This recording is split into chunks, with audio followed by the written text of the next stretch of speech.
Bismillahirrahmanirrahim. Assalamualaikum warahmatullahi wabarakatuh.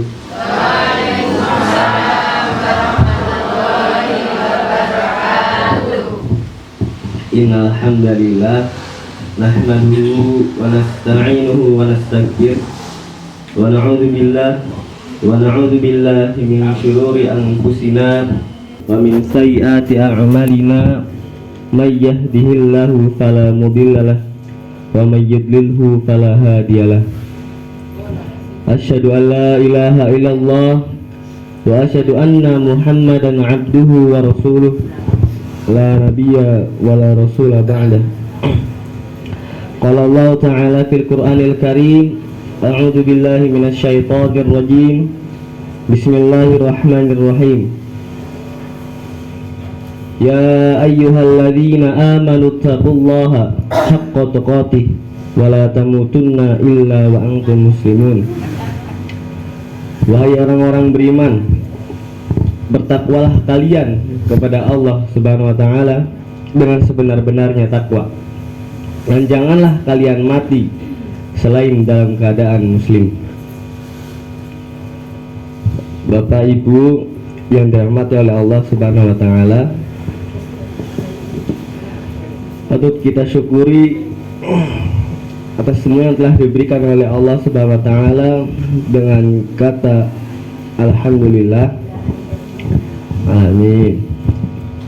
Tuhan yang telah menciptakan segalanya, Tuhan yang telah memberikan segalanya.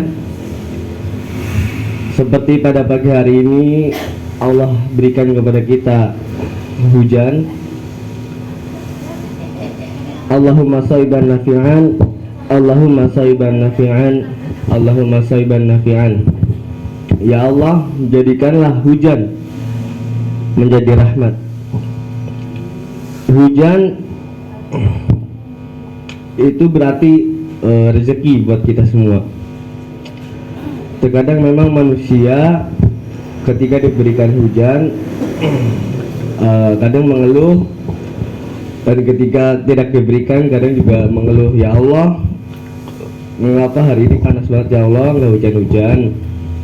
Nah giliran pagi hari ini Allah berikan hujan, terkadang khususnya bagi ibu-ibu ya Allah kenapa hujan ya Allah, pakaian belum dijemur.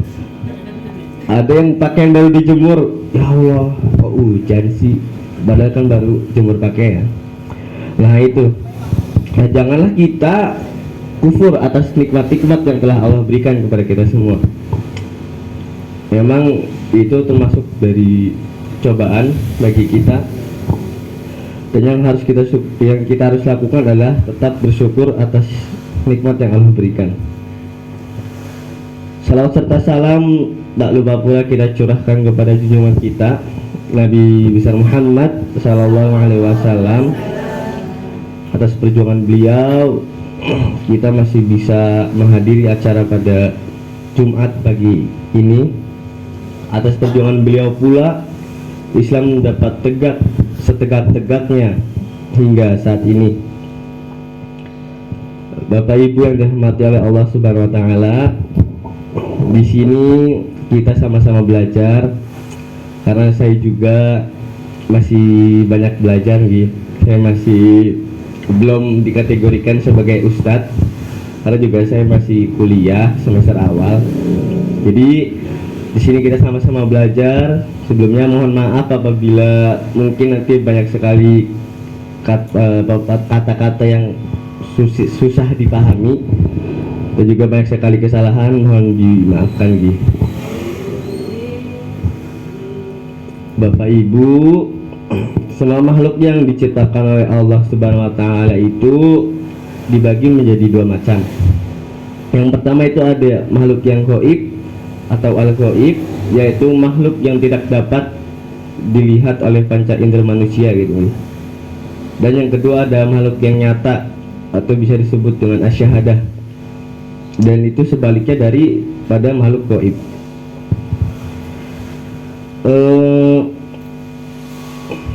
Yang dimaksud dengan makhluk gaib itu mencakup banyak Bapak Ibu.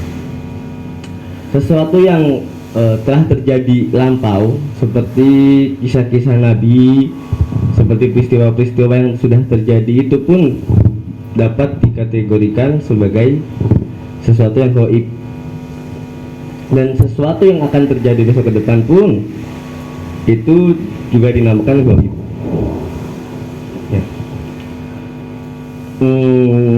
Untuk mengetahui atau mengimani sesuatu makhluk yang gaib, itu bagaimana sih caranya gitu? Karena kan sesuatu itu tidak dapat kita lihat nih. Apa tidak dapat dilihat, tidak dapat dirasakan, tidak dapat dengar pula. Nah, lalu bagaimana cara kita mengimani hal tersebut? Padahal hal tersebut pun tidak dapat kita lihat, tidak dapat kita rasakan, tidak dapat kita dengar. Bagaimana cara mengimaninya? Khususnya terhadap makhluk gaib ciptaan Allah Subhanahu wa taala. Ada dua cara kita dapat mengimani wujud makhluk gaib tersebut. Yang pertama ya dengan berita-berita atau bisa disebut bil akhbar. Lalu yang kedua dengan atau bisa disebut bil athar, yaitu dengan bukti-bukti yang nyata. Bil akhbar, apa sih yang dimaksud dengan bil akhbar? Kita di sini mengambil contoh malaikat, Bapak Ibu. Malaikat, bagaimana kita bisa mengimani adanya malaikat? Yang pertama tentunya kita mengetahui melalui Al-Quran dan As-Sunnah. Seperti yang telah dikabarkan oleh Allah Subhanahu wa taala, yang disampaikan kepada Nabi Muhammad SAW melalui perantara malaikat Jibril, sebanyak sekali dijelaskan tentang keberadaannya malaikat-malaikat. Dan malaikat itu banyak sekali, nggak hanya malaikat Malik, malaikat Ridwan. Sebenarnya malaikat itu banyak. Lalu yang kedua yaitu dengan bukti-bukti nyata. Apa sih emang buktinya? Apa sih bukti adanya malaikat itu? Kita ambil yang umum. Yang umum yang biasa sering dirasakan oleh kita. Ada yang namanya malaikat maut. Betul Bapak Ibu. Malaikat maut atau malaikat Israel. Malaikat maut itu bertugas untuk mencabut nyawa seseorang, dan tentunya atas izin Allah Subhanahu wa taala. Nah, dengan adanya seseorang yang meninggal, bahwa itu sudah menjadikannya bukti bahwasanya adanya malaikat maut itu tersebut. Tidak hanya itu, ada pula malaikat Jibril yang sudah saya jelaskan tadi, yang bertugas menyampaikan wahyu kepada rasul-rasul. Dan buktinya apa sih adanya malaikat Jibril itu? Nah, dengan adanya Al-Quran sekarang, lah itu sudah menjadikan bukti bahwasanya malaikat Jibril itu ada. Karena kan wahyu itu diturunkan kepada Nabi, ya tidak dari Allah langsung ke Nabi gitu kan, harus melalui perantara yaitu malaikat Jibril itu sendiri. Bapak Ibu yang dirahmati Allah Subhanahu wa taala, lanjut ke pengertian malaikat. Apa sih pengertian dari malaikat itu?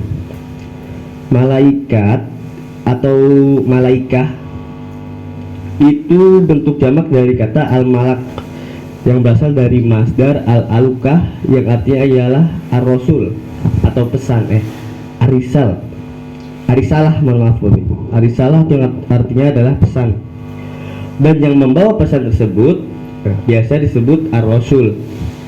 Nah, mengapa Nabi Muhammad itu dinamakan ar-rasul, Rasulullah? Karena ya memang beliau itu merupakan sang pembawa pesan Allah Subhanahu wa taala.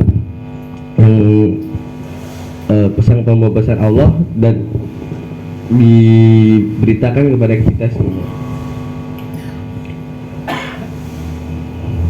Malaikat di beberapa ayat Al-Quran pun disebutkan sebagai ar-rasul, sang pembawa berita, yang membawa pesan. Contohnya terdapat dalam Quran surat Hud ayat 69. Di situ dijelaskan bahwasanya malaikat bertugas sebagai ar-rasul atau sang pembawa pesan. Lalu secara istilahnya, malaikat itu adalah makhluk gaib yang diciptakan oleh Allah Subhanahu wa taala dari cahaya dengan wujud dan sifat tertentu. Jadi malaikat pun memiliki wujud dan sifat-sifatnya masing-masing. Setiap malaikat memiliki sifat masing-masing dan juga memiliki wujudnya masing-masing. Penciptaan malaikat, sebagaimana hadis yang diriwayatkan oleh Muslim, yang artinya ialah malaikat itu diciptakan dari cahaya, jin diciptakan dari nyala api, dan Adam diciptakan dari apa yang telah engkau ketahui semua. Tentang kapan malaikat itu diciptakan itu tidak dijelaskan memang, karena yang kita harus lakukan itu hanya mengimani dan meyakini keberadaannya. Untuk menanyakan hal tersebut memang sebaiknya tidak usah. Tapi yang jelas malaikat itu diciptakan terlebih dahulu daripada kita sebagai manusia, karena malaikat itu memang di atas sana tuh sudah ada sebelum Nabi Adam itu diturunkan ke bumi. Wujud malaikat sebagai makhluk gaib yang tidak bisa dilihat, tidak bisa didengar, tidak bisa dirasakan. Lalu terkadang kita penasaran, apa sih wujud malaikat itu, seperti apa sih gitu. Memang malaikat itu tidak dapat dilihat, akan tetapi ketika malaikat itu menyerupai sesuatu, seperti contoh menyerupai kita, malaikat bisa dilihat sama kita. Jadi malaikat itu bisa menyerupai segala wujud, segala bentuk, baik itu dapat menyerupai manusia, menyerupai hewan mungkin. Malaikat itu bisa. Nah, ketika malaikat menyerupai bentuk tersebut, kita dapat melihatnya. Karena tapi ketika tidak menyerupai, ya kita memang tidak bisa melihat. Karena memang dasarnya malaikat bersifat gaib. Sifat malaikat itu taat kepada Allah Subhanahu wa taala. Dan malaikat tidak pernah melanggar perintah Allah Subhanahu wa taala. Karena apa? Karena pada dasarnya malaikat tidak memiliki akal. Malaikat tidak memiliki hawa nafsu. Sehingga yang dilakukan malaikat itu hanya menaati perintah-perintah Allah saja. Yang Allah perintahkan kepada malaikat pasti dilakukan, nggak mungkin dilanggar. Karena itu malaikat tidak memiliki akal. Berbeda seperti kita. Manusia memiliki akal, memiliki hawa nafsu gitu. Jadi malaikat itu taat kepada Allah memang tabiatnya, memang sudah dasarnya dari sananya gitu. Akan tetapi manusia yang taat kepada Allah itu banyak sekali cobaannya. Harus melawan hawa nafsunya, harus melawan ini. Nah, jadi manusia itu mengapa makhluk yang sempurna dibandingkan dengan makhluk yang lainnya. Lalu banyak sekali tadi nama-nama malaikat dan juga tugas-tugasnya. Mungkin yang kita ketahui hanya beberapa. Sebetulnya itu malaikat tuh banyak. Ada malaikat yang bertugas memikul ars. Apa itu ars? Ars itu tempat persinggahannya Allah Subhanahu wa taala. Ada pula malaikat yang mungkin bertugas untuk menurunkan hujan kayak gini. Ada pula malaikat di Ridwan menjaga pintu surga gitu. Dan masih banyak sekali. Ada pula malaikat-malaikat yang bertugas mendoakan orang-orang yang beriman. Ada, karena memang malaikat itu banyak dan kita yang kita ketahui hanya beberapa saja. Itu memang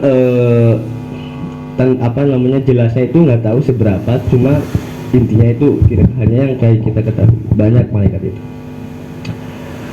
Mengapa manusia itu lebih mulia daripada malaikat?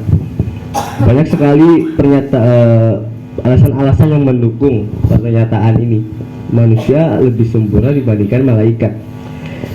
Yang pertama, Allah memerintahkan kepada malaikat untuk hormat atau tunduk kepada Nabi Adam. kita tahu semua Nabi Adam itu kan manusia. Allah pun memerintahkan kepada malaikat untuk tunduk kepada Nabi Adam. Jadi kan sudah jelas bahwasanya manusia itu lebih sempurna daripada malaikat. Tapi selanjutnya malaikat tidak bisa menjawab pertanyaan Allah tentang al-asma atau pernyataan nama-nama ilmu pengetahuan. Sedangkan ada mampu, karena memang Allah memberikan kemampuan kepada Nabi Adam. Selanjutnya manusia itu diberikan oleh Allah tugas untuk menjadi khalifah di bumi. Khalifah atau pemimpin. Nah, karena emang pada dasarnya setiap manusia itu merupakan pemimpin. Tidak harus menjadi presiden, tidak harus menjadi ketua partai. Kita semua itu pemimpin di lingkungan kita masing-masing. Bagi sudah berkeluarga, mungkin bapak-bapak khususnya itu merupakan pemimpin dari keluarganya itu sendiri. Mungkin dari seorang ibu itu mungkin pemimpin dari seorang anaknya, dan seterusnya. Hikmah beriman kepada malaikat itu apa sih gitu? Hikmahnya apa kita beriman kepada malaikat? Hikmah yang pertama itu kita lebih mengenal daripada kebesaran dan kekuasaan Allah Subhanahu wa taala. Nah, dengan kita beriman, dengan kita meyakini adanya malaikat, kita tentu berpikir bahwasanya wah, Allah Subhanahu wa taala itu hebat ya, bisa menciptakan makhluk yang bisa taat kepadanya gitu, nggak pernah melanggar. Nah, lalu yang kedua, lebih bersyukur kepada Allah Subhanahu wa taala atas perhatian dan perlindungannya terhadap hamba-hambanya dengan menugaskan para malaikat untuk menjaga, membantu dan mendoakan hamba-hambanya. Nah, tadi kan sudah saya jelaskan, sudah saya sebutkan ada malaikat yang bertugas untuk mendoakan orang-orang yang beriman. Nah, itu pun salah satu cara Allah memberikan perlindungan kepada kita melalui malaikat itu sendiri. Yang selanjutnya, berusaha selalu berbuat kebaikan dan menjauhi segala kemaksiatan, serta ingat senantiasa kepada Allah, sebab para malaikat selalu mengawasi dan mencatat amal perbuatan manusia. Meskipun malaikat tidak dapat dilihat, sebetulnya kan sudah mungkin banyak yang tahu nih, ada malaikat yang bertugas mencatat amal baik dan ada yang mencatat amal buruk. Nah, meskipun kadang kita ngerasa wah ini tempat sepi nih, ada mangga tetangga, ambillah gitu. Nah, meskipun di sekitar situ nggak ada orang, tapi kan Allah Maha melihat dan sudah ada malaikat yang siap sedia mencatat amal kebaikan dan keburukan kita gitu. Meskipun tetangga nggak lihat, nggak ada orang itu, tapi tetap ingat Allah itu selalu lihat, Allah nggak pernah tidur. Jadi maka itulah kita harus selalu merasa bahwasanya kita selalu diawasi oleh Allah Subhanahu wa taala, agar apa? Agar terhindar dari perbuatan-perbuatan yang buruk. Nah, lalu selanjutnya ada pengertian dari jin, iblis dan syaitan. Secara bahasanya, al-jin itu berasal dari kata jannah yang artinya bersembunyi. Lalu mengapa dinamai jin? Karena tersembunyi dari pandangan manusia. Lalu ada kata lain yang menyerupai kata tersebut, seperti al-jannah atau bisa disebut surga atau enggak taman. Mengapa dinamai al-jannah? Karena tersembunyi dari rindang-rindang pohon sehingga tidak terlihat. Bapak Ibu yang semoga dirahmati oleh Allah SWT, al-jannah atau surga di Al-Quran itu dijelaskan ciri-cirinya, yaitu seperti air sungai yang pokoknya diceritakan surga itu banyak sekali pohon-pohon yang rindang, juga itu banyak sekali tanaman-tanaman seperti halnya di pegunungan-pegunungan.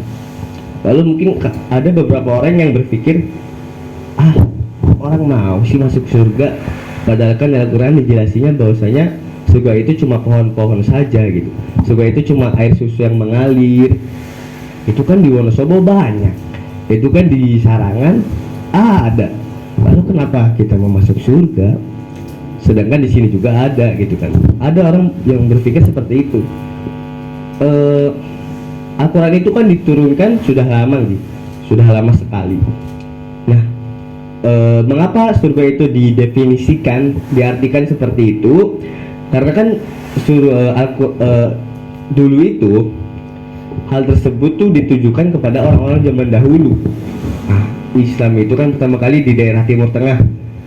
Timur Tengah itu kan negaranya gersang, gak subur, banyak padang pasir.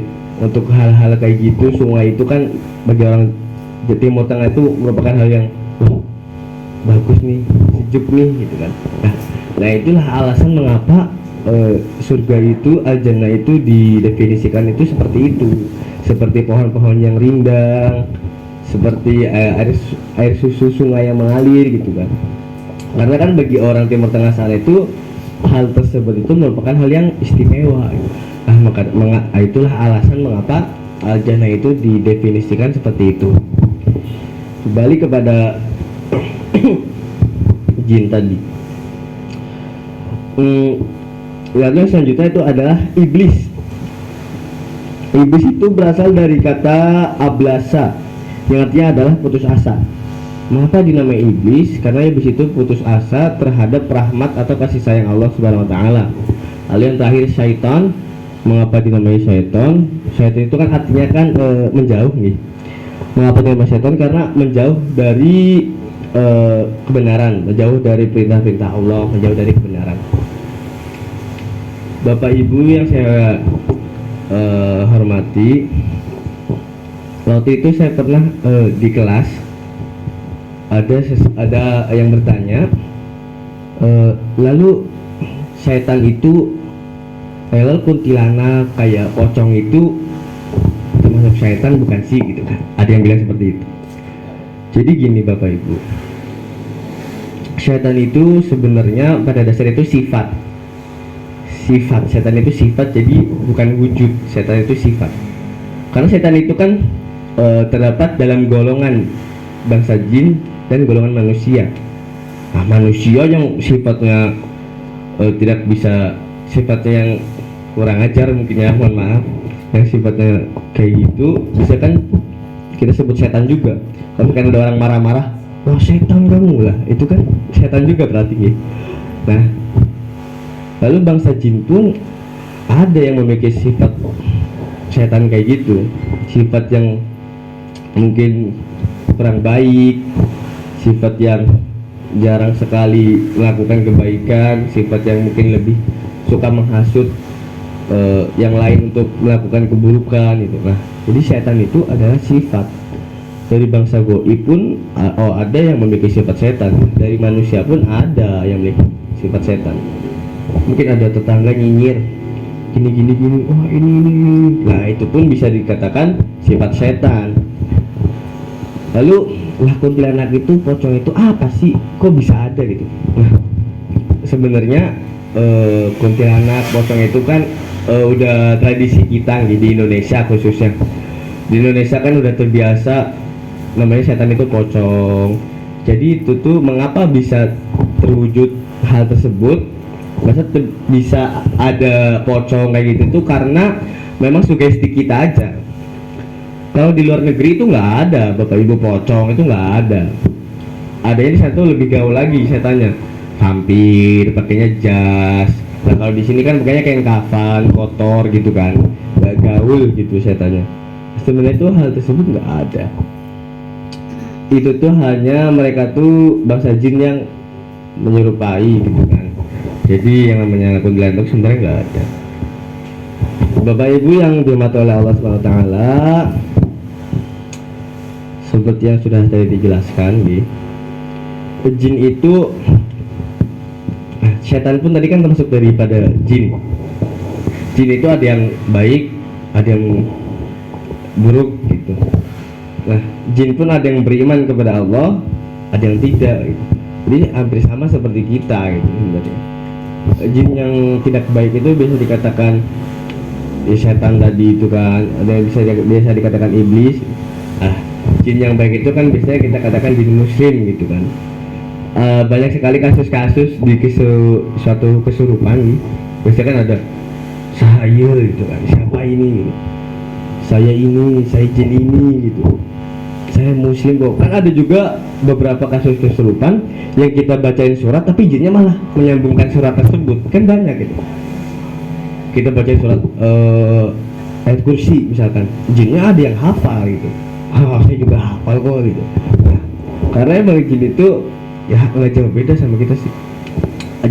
Ada jin yang hafal beberapa surat, ada yang jin yang katanya ya, ada jin yang hafal 30 juz gitu. Ada. Jadi ya jin itu ada yang baik, jin muslim itu, dan ada yang jahat, jin iblis itu, setan itu jahat. Karena kan setan itu selalu mengganggu kita di dalam berbuat kebaikan, selalu menggoda kita untuk tidak berbuat baik. Untuk menghindari hal tersebut ya kita perbanyak istighfar, kita perbanyak ampunan kepada Allah, kita memohon kepada Allah untuk selalu dihindarkan dari godaan-godaan syaitan. Saya sudah bingung Bapak Ibu mau isi materi apa lagi. Saya kan masih awal lagi, baru-baru ini. Saya juga kalau nggak ada penggantinya mah saya lebih milih duduk di sana gitu. Saya juga kan masih belajar, masih belum banyak ilmu pengetahuan saya gitu. Jadi hanya itu saja mungkin ya. Jadi intinya kita harus tetap wajib mengimani, mengakui dengan keberadaan makhluk gaib tersebut. Nah, Allah pun dikatakan gaib karena kan Allah tidak terlihat nih, betul? Allah tidak terlihat, Allah tidak dapat dirasakan, Allah tidak dapat didengar. Nah, Allah pun termasuk daripada kata gaib itu sendiri. Dan kita hanya perlu wajib mengimani, meyakini dengan adanya hal tersebut. Kita tidak boleh membayangkan hal-hal yang di luar nalar gitu, kayak wujud Allah itu kayak gimana sih gitu, bentuknya kayak gimana sih gitu. Nah, kita tidak boleh menanyakan hal-hal tersebut, meskipun memang ada beberapa yang dijelaskan bahwasanya ketika tangan Allah diturunkan, ketika kaki atau tangan Allah diturunkan ke neraka, maka neraka akan penuh. Nah, kita nggak boleh ngebayangkan kayak bentuknya kayak gimana sih, apa sama kayak kita gitu, apakah kayak gimana gitu. Kita nggak boleh menanyakan ataupun memikirkan hal-hal tersebut, karena yang perlu kita lakukan ya hanya mengimani. Dan yang Allah itu kan berada di ars, di tempat persinggahannya gitu. Allah itu berada di ars, di tempat persinggahan Allah itu sendiri, namanya ars. Jadi kalau ada orang yang bilang Allah itu ada di mana-mana, sebenarnya ya seperti itulah Bapak Ibu, kan kurang tepat gitu. Allah itu sebenarnya ada di ars, di tempat persinggahannya di atas. Mungkin ini yang bisa saya sampaikan, banyak sekali kurangnya, lagi juga udah jam 8:30 gitu. Mungkin ada yang belum masak. Apa udah masak semua Bapak Ibu? Oh belum. Jam 8:30 yang emang bapaknya belum berangkat kerja. Udah kesiangan nih. Anaknya juga mungkin udah sekolah gitu kan. Jadi ya udah, mungkin ada yang jemurannya lupa diangkat, kehujanan. Oh iya. Mungkin cukup sekian. Biar banyak salahnya datangnya dari saya, karena manusia sesungguhnya tempat salah dan lupa. Kesempurnaan hanya milik Allah Subhanahu wa taala. Nun wal qalami wa may yasturun. Wassalamualaikum warahmatullahi wabarakatuh.